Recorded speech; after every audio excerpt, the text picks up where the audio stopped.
വേനൽ സമയമല്ലേടാ, ഇന്ന് നമുക്ക് ഒരു വെള്ളരിക്ക കൊണ്ട് ഒരു പുളിശ്ശേരി ഉണ്ടാക്കാം. അതിനായിട്ട് ആദ്യം എന്താ ചെയ്യണ്ടേ?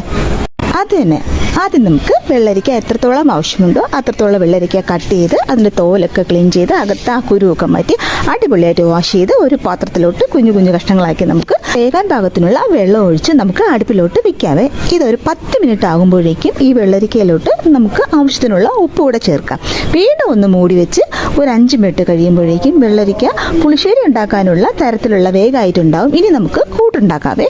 ഞാനൊരു 1.5 പിടി നാളികേരം തിരുമിയതെടുത്തിട്ടുണ്ട്, ഒരല്പം ജീരകം, മഞ്ഞൾപ്പൊടി, ആവശ്യത്തിന് ഉപ്പ്, ഒരു 2-3 കുഞ്ഞു വെളുത്തുള്ളി, അത് കഴിഞ്ഞിട്ട് ഒരു പീസ് ഇഞ്ചി ഇടണം കേട്ടോ, അതാണ് അതിന് ടേസ്റ്റ് കൊടുക്കുന്നത്. എന്നിട്ട് ഒരു കുഞ്ഞ് പച്ചമുളക്, ഇതെല്ലാം നല്ലതുപോലെ ഒന്ന് അരച്ചെടുത്തിട്ട് വരാം. എന്നിട്ട് ഈ കൂട്ടുണ്ടല്ലോ നമുക്കിത് വെള്ളരിക്കയിലോട്ട് ഒഴിക്കാവുന്നതാണ്.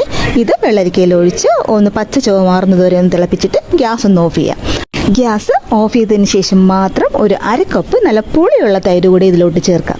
എന്നിട്ട് ഇത് നല്ലതുപോലെ ഇളക്കിയതിന് ശേഷം നമുക്ക് കടുക് താളിച്ചെടുക്കാവുന്നതാണ്.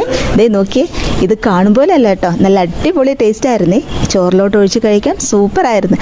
എല്ലാവരും ഒന്ന് വെള്ളരിക്ക പുളിശ്ശേരി ഇതുപോലെ ഒന്ന് ഉണ്ടാക്കി നോക്കണേ. എന്നിട്ട് അഭിപ്രായം എൻ്റെ ചാനലിൽ കമൻറ്റായി തന്നെ രേഖപ്പെടുത്തണേ. അതുപോലെ ഒന്ന് സപ്പോർട്ടോടെ ചെയ്തേക്കണേ.